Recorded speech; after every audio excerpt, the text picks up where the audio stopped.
پنځمه سپاره دریم رکوع سوره نساء شپږم رکوع. بسم الله الرحمن الرحیم. الرجال قوامون علی النساء. سړی په ښځو باندې افسران دي بما په سبب د دې خبره فضل الله چې الله فضیلت ورکړی بعضهم علی بعض بعضې د دوی ته په بعضې باندې وبما انفقوا من اموالهم او په سبب د دې چې سړی په دوی باندې خپل مالونه خرڅ کوي.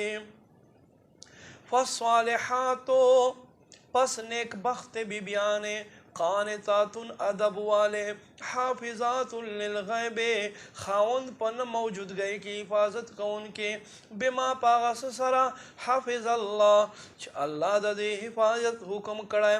واللاتی تخافون نشوزہن اغا خزے کم خزونا چتا سنا فرمانے اندیخنا محسوس کے فعزوہن دوی تا نصیحت کوئے وحجروہن دوی نصیحت تشے فی المضاجع پزائد الماستی کے وَضْرِبُوهُنَّ او دوی وحے فَإِنْ أَطَعْنَكُمْ پس کچھر تو دوی تاسو تابدارشی فَلَا تَبْغُوا عَلَيْهِنَّ سَبِيلًا بیا تاسو پو دوی باندے سلار مخوخوے. إِنَّ اللَّهَ كَانَ عَلِيًّا كَبِيرًا بے شک اللہ اوچت او لوئی دے. وَإِنْ خِفْتُمْ شِقَاقَ بَيْنِهِمَا او کچیر تاسو یرا محسوس کے د خزے او خاوند د جګړې فبعثوا حکما من اهله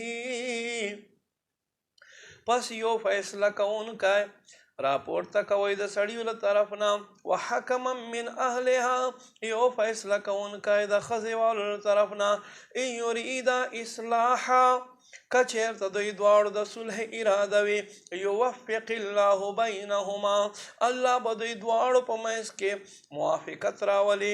ان الله کان علیما خبیرا بے شک الله پوه او خبر باندې علم لرونکی دی. وعبدوا الله عبادت الله کوي ولا تشرکوا به شیئا او د سره شریک مگر زوی. وبالوالدین احسانا مور او پلار سره ښه کوئ. وبذی القربا خپلو خپلوانو سره ښه کوئ. والیتاما یتیمانانو سره ښه کوئ. والمساکین او مسکینانو سره ښه کوئ. وجار ذی القربا او نزدې والو ګاونډیانو سره ښه کوئ. وجار الجنب او لرې والو ګاونډیانو سره ښه کوئ. وصاحب بالجنب د یو اړخ د بل اړخ ګاونډیانو سره ښه کوئ. وابن السبیل راهګیر مسافرو سره ښه کوئ. وما ملکت ایمانکم او هغه منځې هغه غلامان چې د ستاسو په لاسونو کې دی هغوی سره ښه کوئ. ان الله لا يحب بې شکه الله نه خوښوي من هر هغه یو کس کانه چې دی وي مختالا فخورا لوی او فخر کوونکی. الذين خلق يبخلون چې بخل کوي ويامرون الناس بالبخل او خلق ته هم بخل متعلق وای. ويكتمون او پټوي ما هغه څه آتاهم الله من فضله چې الله په خپل فضل سره ورکړي. واعتدنا للكافرين عذابا مهینا مونږ تیار کړی دی کافرانو دپاره رسوایی والعذاب. والذین خلق ينفقون اموالهم چې خرڅ کوي خپل مالونه ریا الناس خلقو ته خیرو دپاره. ولا يؤمنون بالله الله په ذات ایمان نه راوړي.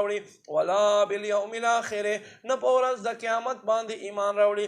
ومن یکن الشیطان له قرینا پس چا دې پاره چې وګرځېدو مصاحب ملګری شیطان فساء قرینا پس څومره بد مصاحب ملګری دی. وما علیهم او د دوی په دې کې نقصان لو آمنو کچیر د دوی ایمان راوړی بالله په الله باندې والیوم الاخر په ورځ د آخرت باندې. وانفقوا مما رزقهم الله او الله ورکړلی شوي رزق نه الله په لار کې خرڅ کړي. وکان الله بهم علیما الله ته د دوی پته ده. ان الله بشک الله لا یظلم ظلم نه فرمایي مثقال ذره د ایوې ذرې برابر په اندازې سره.